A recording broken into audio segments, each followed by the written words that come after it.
The term Aryan is derived from the Sanskrit word Arya, which means honourable, noble or respectable. The Aryan is also a reflection of the cardinal fire characteristics associated with Aries.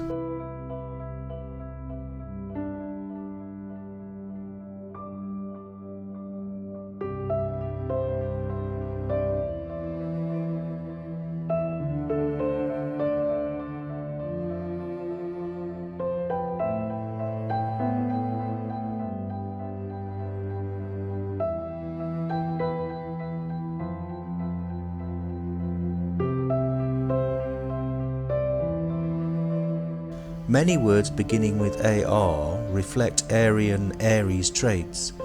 Aristos is a Greek word which means best. This is where we get the word aristocrat, which means the rule of the most noble members of society.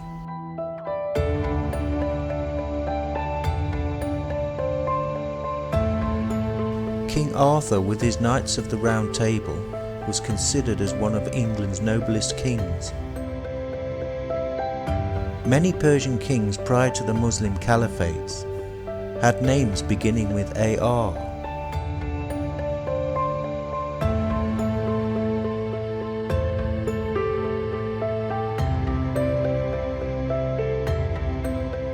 Persia is Iran, and Iran means the land of Aryan. Together with Arabia, they are situated within the longitudinal sign of Aries, 30 degrees east of the old Earth's prime meridian at Giza.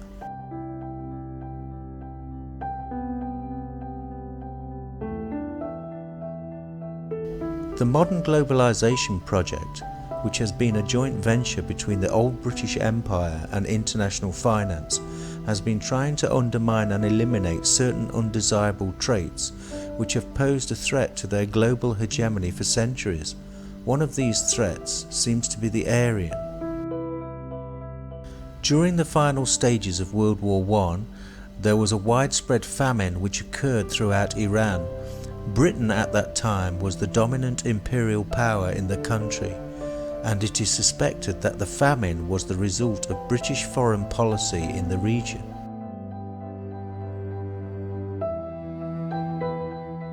At least 8 to 10 million Iranians out of a population of 18 to 20 million died of starvation and disease during the famine of 1917 to 1919. This famine was one of the biggest calamities of World War I and one of the worst genocides of the 20th century, yet it remained concealed for nearly a century.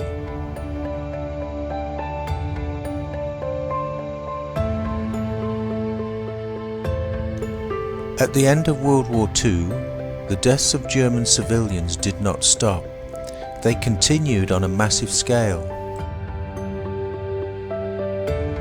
This ruthless policy towards the German race goes some way to explaining why the Allies carpet-bombed over 60 German cities.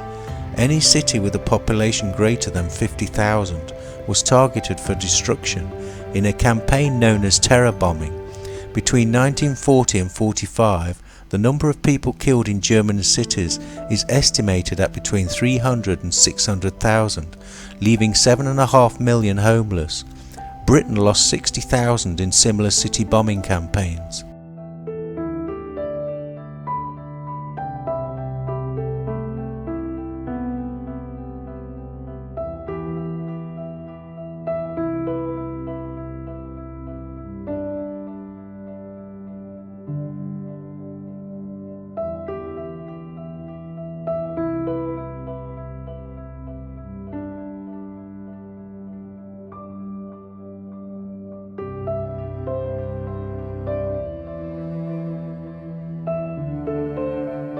On January the 30th, 1945, as Soviet forces closed in from the east, Operation Hannibal was initiated.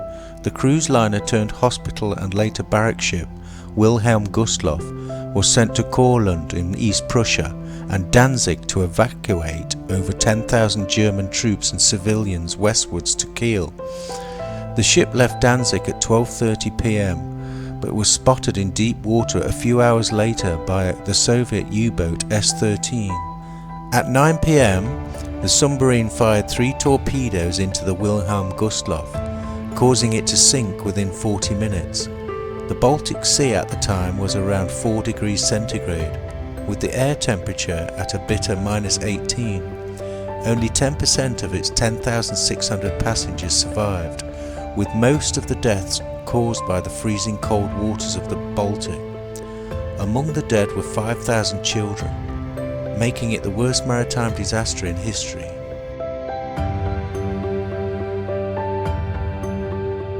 As the Allies advanced westwards, General Eisenhower was reported to have said, "Our primary purpose is the destruction of as many Germans as possible.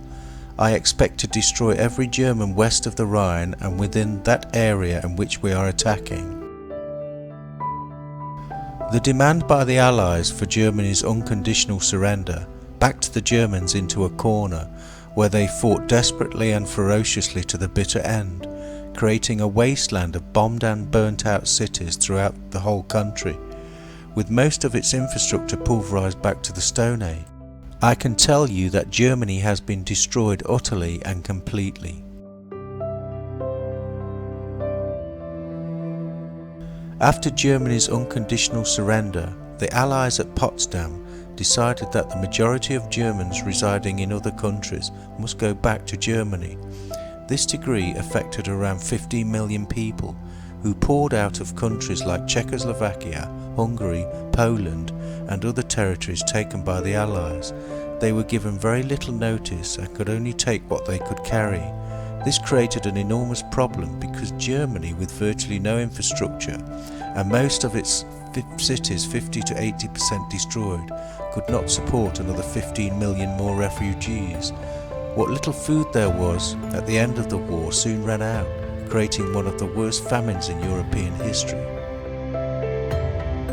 About 16 million German refugees east of the Oder are being deported from their homes. It has been estimated that already 10 million have been driven out. The human tragedy and suffering caused by this Volkswanderung are unparalleled in history.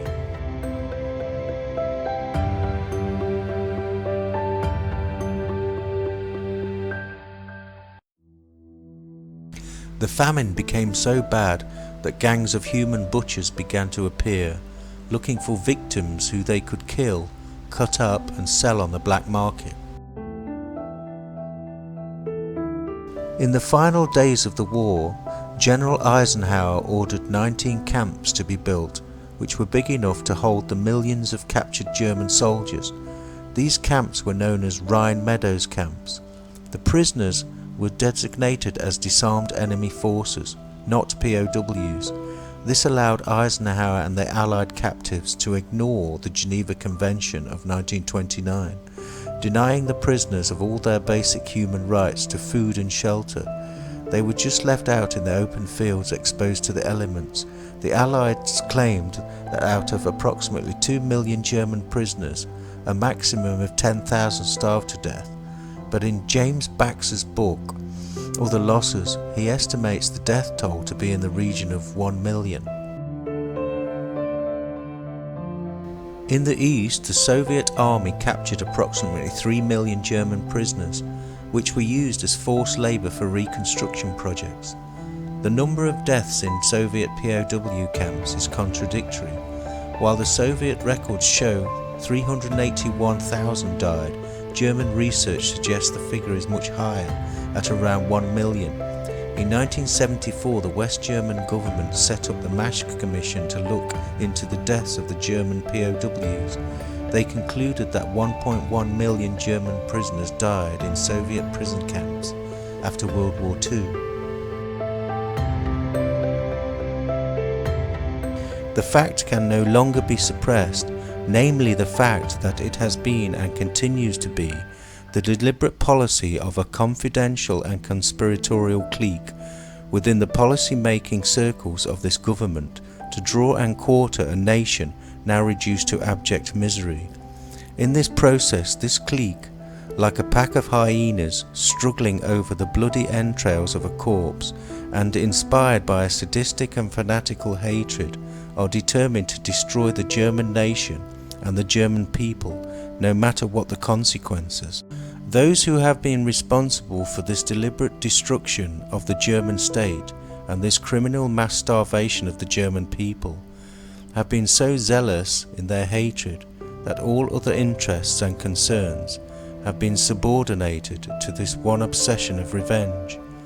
Senator Homer Capehart, 1946.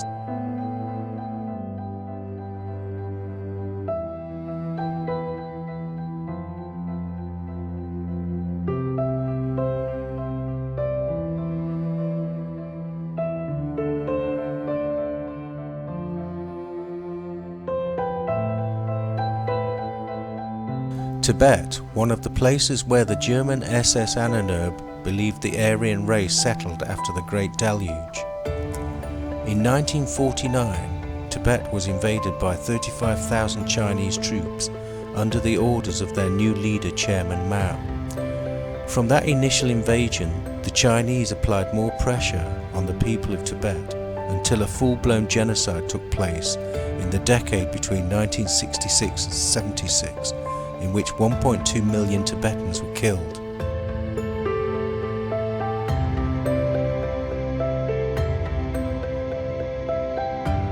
Today, Iran, the land of Aryan, is being targeted by Western interests for another conflict. Each year more pressure is applied to the country, which is virtually surrounded by US military bases.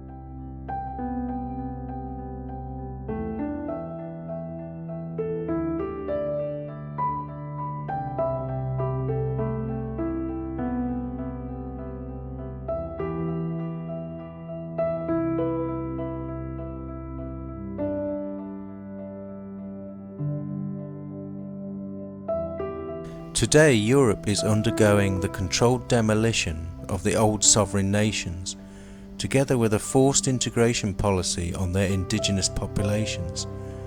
This is to bring about a global monoculture, diluting cultural differences to prevent Aryan Aries characteristics from organizing as an independent threat to globalization, utilizing undesirable Mars Marshall-like qualities.